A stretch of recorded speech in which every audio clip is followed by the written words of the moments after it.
I happened to watch the vlog of this trigonometry guy, Konstantine Kisin.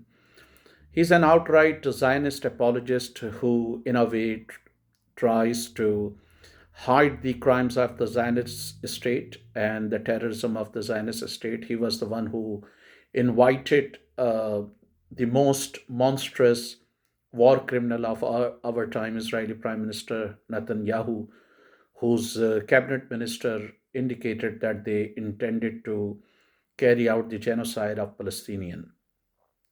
So he asked that why, I don't know why, but he said that why can't they be honest about Islamic terrorism or Islamist violence? But on the other hand, Constantine is not honest about Zionist terrorism and Islamist terrorism either. And he just, as far as Islamist terrorism is concerned, he tells you the half truth. The reality is that most of the fundamentalists were supported during the Cold War by the United States and Western world to counter communism. You can even go to Google and YouTube, you could still see President Ronald Reagan, the icon of all the far right and right wingers, receiving Afghan militants and fundamentalists in White House not once, maybe more than once.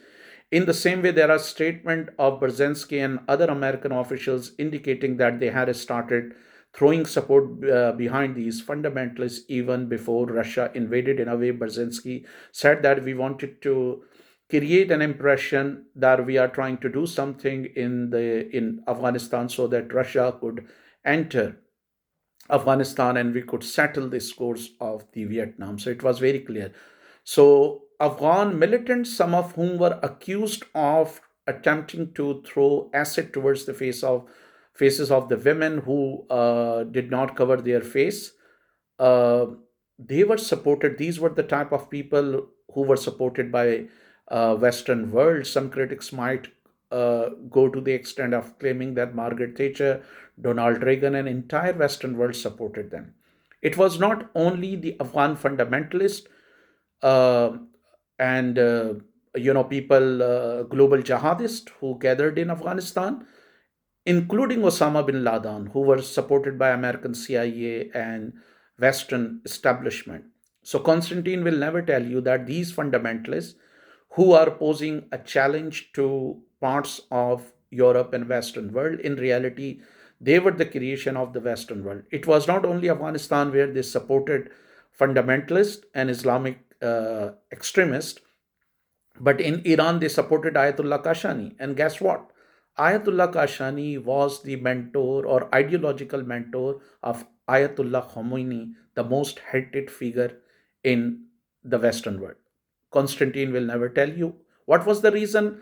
The elected prime minister of Iran, Mossadegh, during the decade of 50s, nationalized Anglo-Iranian company, uh, which did not go down well, and then American CIA and British intelligence decided to stage a coup against him. They sought the support of Ayatollah Kashani, according to many historians and critics, and they toppled his government. And later on, the same mullah, the same fanatics, turn out to be catastrophic for Western world. So Ayatollah Kashani, remember, he was the mentor of Ayatollah Khomeini. In Indonesia, they supported Suharto. Suharto was supported by Masjumi, which was an Islamist party as well. And again, there were commercial interests in Egypt. They had differences with the Jamal Abdul Nasser, so they supported Ikhwan al-Muslimin. And by the way, Hamas and other Islamist group, they were influenced by the ideology of Islamic Brotherhood or Ikhwan al-Muslimin. Again, Constantine will not tell you. So it was the Western world, the United States, who supported Jamaat Islami in one way or another way in Pakistan, according to many Pakistani authors. And they were the ones who highlighted the verses of the Holy Quran in related to jihad. And some American and Western officials appreciated this There are footage of Margaret Thatcher addressing Afghan refugees in Peshawar in Pakistani cities. And these Afghan fundamentalists in reality not only created problem later on for the Western world, but for Muslim world as well. And all the global jihadists, Osama bin Laden, Ayman al-Zawahiri, Khalid Sheikh, and others who were condemned by the Western world, in reality, in the first instance, they were created, in Afghanistan allegedly by the Western world. So again, Constantine will not tell you. It was not only the Afghan jihad where the Western world supported these fundamentalists, but in the Kosovo Liberation Army, because they were opposed to Milosevic, and fundamentalists in Bosnia as well. They were also allegedly supported by the West. In the same way, Chechen fundamentalists and even fundamentalists in China, in Western province. Imagine tomorrow if Muslims in Russia rise up against Russia, and Muslim in the Western province of China rise up against the Communist government of China. Can you guess who will support them then? This is something that Constantine perhaps will have to think. So this is the thing, that he is never honest on Islamist terrorism. Western world is, of course, facing a lot of problems, and one of them is a hegemonic ideology of the Islamists, but these Islamists were supported by these fundamentalists. On the other hand, moderate Muslims or nationalists who were secular, but they did not, they had problem with Western world. At least those secular dictators did not want women to be put, in shuttlecock or covered from head to toe. At least they did not want to ban driving of the women. At least they did not want to shut down schools and colleges for women. But Constantine will never tell you. Now, talk about Zionist terrorism. While he was talking about the recent Manchester incidents, highly condemnable, where Jewish people were targeted, and it is highly, every man with a modicum of common sense would condemn it. The loss of innocent lives is condemnable everywhere. But if incidents in Manchester is condemnable, so is the killings of tens of thousands of children in Palestine, the killing of the elderly, the killing of innocent civilian. That should also be condemned. More than 50,000 people lost their lives, right?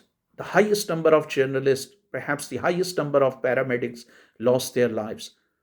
That should not go without condemnation. But Constantine would not condemn that.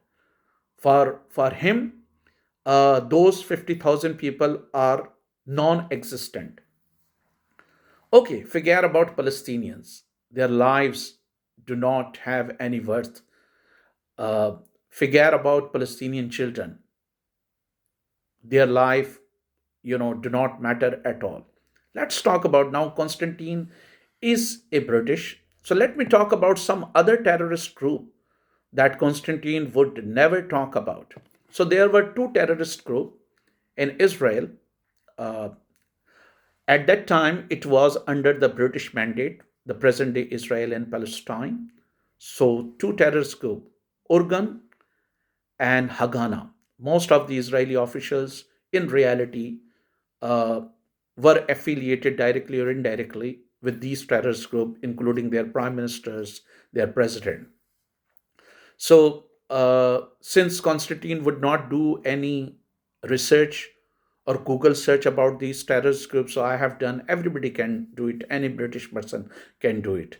So, it says that both of these organizations conducted a campaign of sabotage and violence against the British mandate between 1944 and 1947, culminating in 1947-48 civil war. So I have done this Google search for Constantine so that he could see. And now the Google search say, I'm not saying that. Google search is saying that. The Organ was a more militant Zionist paramilitary group than the Haganah and frequently carried out action against the British. The Organ conducted at least 60 operations against various targets including the British Army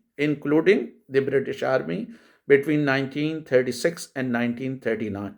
Some of its most prominent attacks against British targets include King David Hotel bombing, July 22, 1946.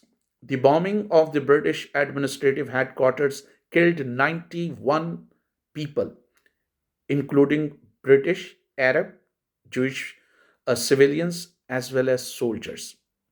I do not know, being a British citizen, whether Constantine would condemn this terrorism or not. The Sergeant Affair, July 1947. Organ members kidnapped and hanged two British sergeants in retaliation for the execution of three Argun members. The bodies were booby trapped to injure the officer who cut them down. Again, I do not know whether Constantine would like to condemn it or would like to at least mention it, would like to let British know about these atrocities or not. Acre prison break, May 1947, the Urgun blew a hole in the wall of Acre prison, helping to free 28 Jewish and nearly 200 Arab prisoners. Night of the beatings, December 1946, in retribution for the flogging of an Organ member, the group kidnapped several British soldiers and flogged them in public. I do not know whether trignometry would ever mention them or condemn these. Now, Haganah attacks. The Haganah was the largest Jewish paramilitary organization. It initially cooperated with the British but later turned to anti British operations. The Haganah generally focused on illegal Jewish immigration. Again, this is Google search. And the defense of Jewish settlements, but began attacking British infrastructure such as railways, police stations after World War II.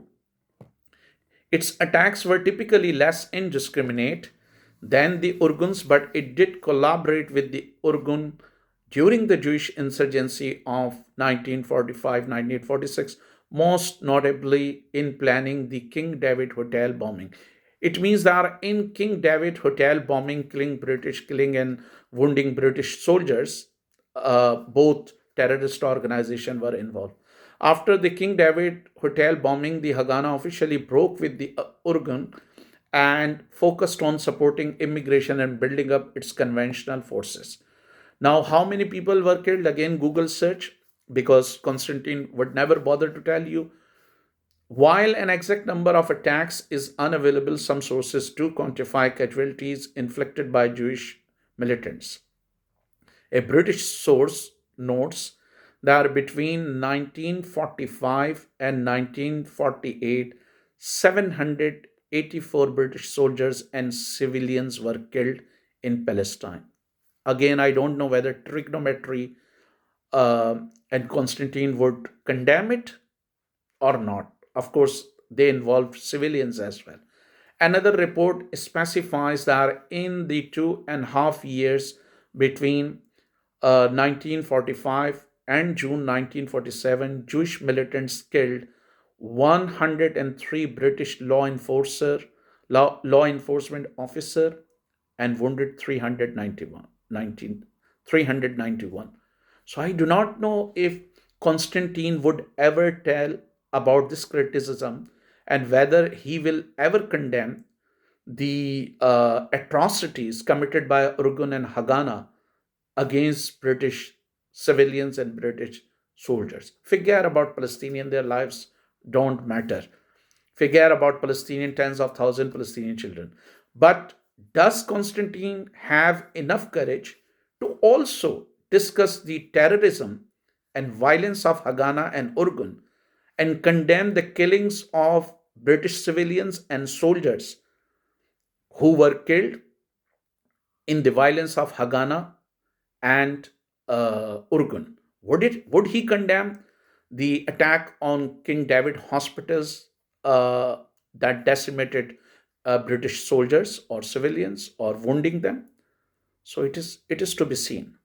So it is important to put the historical record, uh, you know, uh, to correct the historical record, because when it comes to Islamist violence, Constantine would not be honest.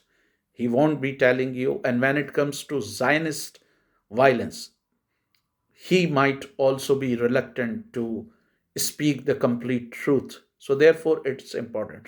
So, all I'm asking Constantine is whether you condemn Zionist violence, whether you condemn the violence of Argun and Haganah, whether you condemn King David bombing as well. At least historically, you could say that now nothing will happen, nobody can do anything against Netanyahu, right? He is very powerful.